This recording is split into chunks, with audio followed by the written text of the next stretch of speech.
but I don't like this. This is not, this doesn't fit for me. This doesn't make sense.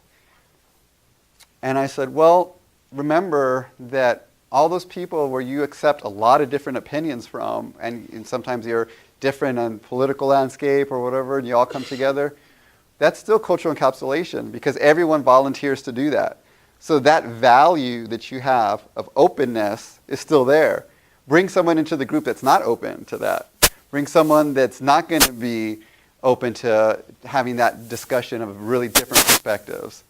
Then that's different, right? So it transcends almost all different ways of being, where we usually have groups that tend to kind of be supportive of where we're at. Is that yeah? I think so. So I just did that. Okay. So one of I think, the ways that we're going to look at our values that I think is really important is really getting into these distinctions of individualism and collectivism, which is one of the other handouts that we'll do in a little while.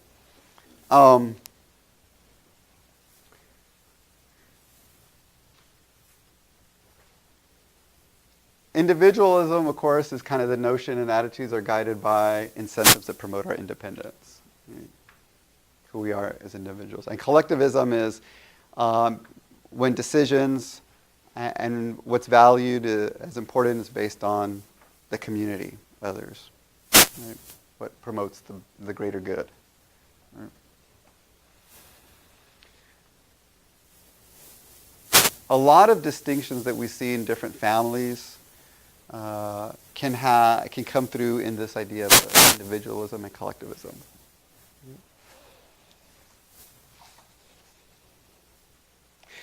We talk a lot about different groups having different cultural values, right?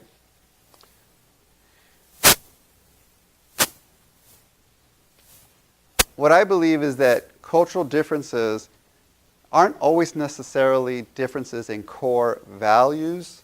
They're differences in how those values are expressed, how they're expressed in a family, what the behaviors are that express a certain value. I can have a value that's similar to yours, but if I express it in a different way, if I do something different than you do with that value, then it looks different. So for Latinos, a lot of people talk a lot of the times of value, and we'll talk about this, valuing family, right? So Latino groups tend to value family. Haven't you heard that before? Some of you, yes, some of you no, right? And that's true, but I mean, we all value family or we would be extinct, right? I mean, family is a core value. We propagate, right? We have families. So then what do we mean that Latinos value families? What does that mean then? Well, I think it means that a lot of Latinos express that value of family in a way that's distinct from what we would typically consider. It shows up differently because it's not the norm. So we notice it. We notice certain behaviors. We notice certain norms differently than what is quote-unquote typical. It stands out. It's kind of like a decibel in sound waves. It's just one more decibel up where you notice the distinction to them, right? So it's how values are expressed. And so we say, they value family because look the way they're treating their family. Well, I would hope that a lot of us want to treat our families well, right? But how a particular group does it seems to be different than what is typical or what the norm is. So we notice it, right? And so it's the expression of cultural values that I think is really what we're looking at most of the time. What the behaviors are that may be different than what we are used to seeing. I'm not used to talking this much for this long, so I'm going to wait.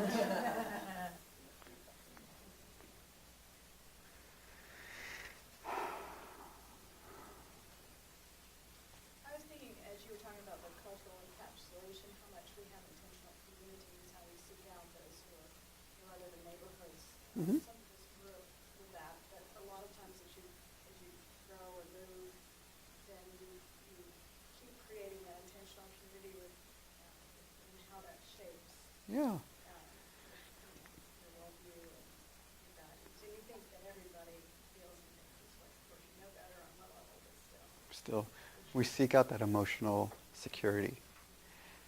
One thing that makes that I'm reminded of are meetups. You know, when people move to a different location, some people, it's not as trendy as much, but it was, I don't know if it is, not as much, but for a while, like that was a thing. You would just look up the meetups and see who had, you know, something that was similar so you could, if you were new to a place, you could connect.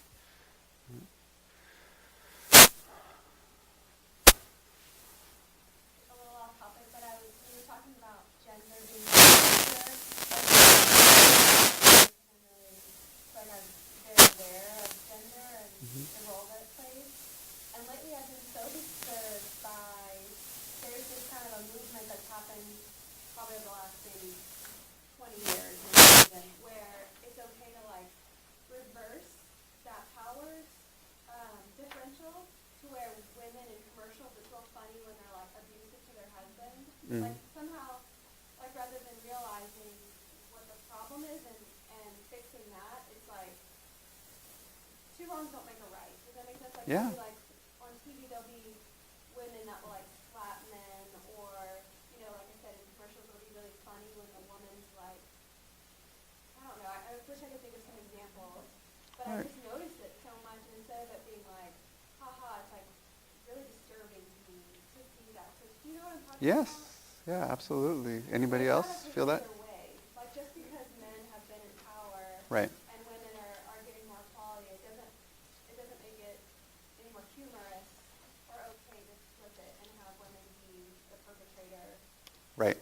But somehow people are marketing that right now, and it's disturbing to me. Well, similarly from the, like I'm looking at the roles of males, definitely, you know, males have the most power in society, for sure. But when you look at entertainment, one of the things that you almost always notice in sitcoms is, especially in the roles that males really want to be valued for, they're always dumbed down. Like a male in a sitcom is always dumb. They never know how to be responsible. They always try to get out of things that they're supposed to be doing, and it's supposed to be funny.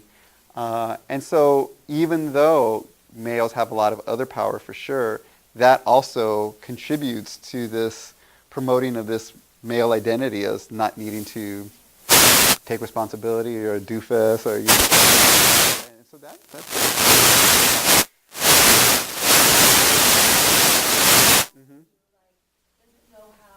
Doesn't know where the baby seat is, or Right. how to tie the kid's shoe. Just like, right. yeah, it's just like extreme Mhm. version of that's not accurate either. So it doesn't fix what's.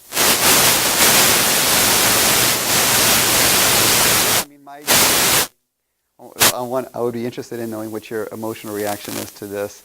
Um, but one of the things I would hope for at some point is that there would be baby dolls and baby carriages for boys as little kids, pushing a stroller, having a baby, carrying a baby around. When I first thought of that, I had an emotional reaction to that. Like, so that's kind of, I don't know, and it's just because we're so socialized. We shouldn't feel bad about having certain reactions that we're socialized to. It's like you're getting rained down on them all the time, you know. But if you're going to be a parent a lot of the times, you know, the dad is half of that parent. And so we never promote in boys that part of who they are is going to be a caretaker at some point, you know. But we do it with girls right away. And so, you know, same thing with elementary school teachers. You know, my thing is there should be some foundation, some grants or whatever to encourage men to be elementary school teachers. There should be more of a balance with that. Sometimes I get reactions because that has been one of the career opportunities for women to be teachers, and that makes a lot. I mean, yes, that's true. But wouldn't it be interesting to have a balance when your kids or your sisters or you, when you were growing up, to have as many male elementary school teachers as female teachers? Like, what might that look like? We don't know. Does that mean that males who will be, I hate to say, like more feminized, whatever that means or does that mean the elementary school education will change, will be different, like the culture of what it means to be an elementary school student? We don't know. Those are those invisible things. Like we always know, we know it every day, we know it every year, but it's invisible. Like what would that look like? How would that be different? I'll touch you.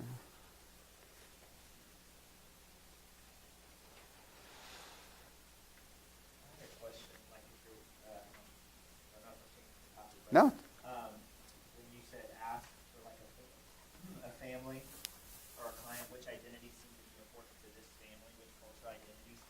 What if you notice within a family different ethnic identities? Yeah. Like the mom and dad might have a really strong tie to one ethnicity, but the kids not. So how do you Right.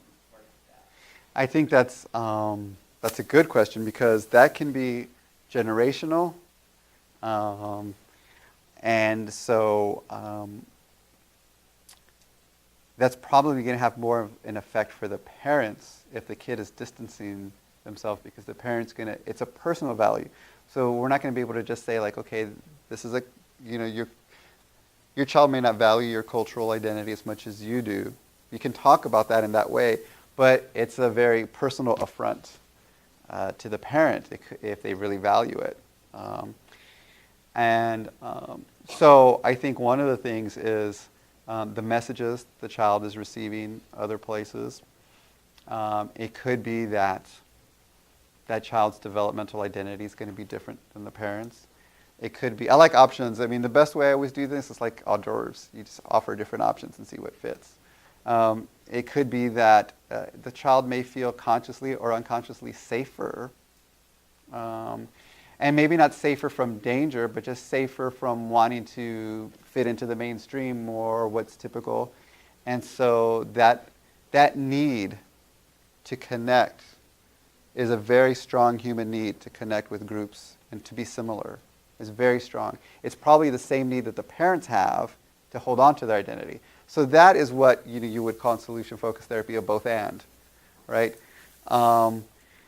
Because the underlying is the need to connect, and maybe the way the parents' expression of the need to connect is connecting to their cultural heritage. But the child's strong need to connect is connecting to more their peer group or to their school or to their community, where they'll feel more of that blanket of security. And so talking about that need and trying to assist that child in his need to feel safe and connect might be the way to bring the parents in. I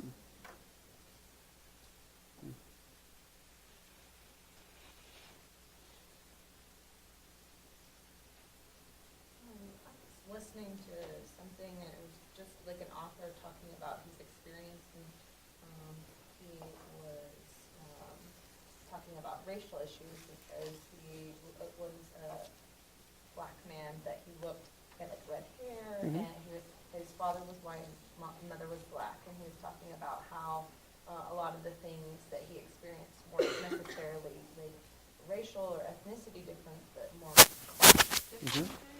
Right. From his perspective, and so I just wanted to maybe like hear some more information on that, and because like sometimes someone looks a certain way, but like just him talking about that made me think about like, oh yeah, that could be more of a class difference as opposed to, because he was talking about his mother was from a more affluent area, but she was African American, and his father was from like the south side of Chicago, which is like rough Very and poor. tough, and anyway. Yeah, I think the person's experiential reality is always where we start from. And I would like to know more about the experiences he had, but if he feels that a lot of the reactions he was receiving was from more class differences, then one of the things I would look at is where were those interactions, who were involved in those interactions where he felt negative reactions, to him.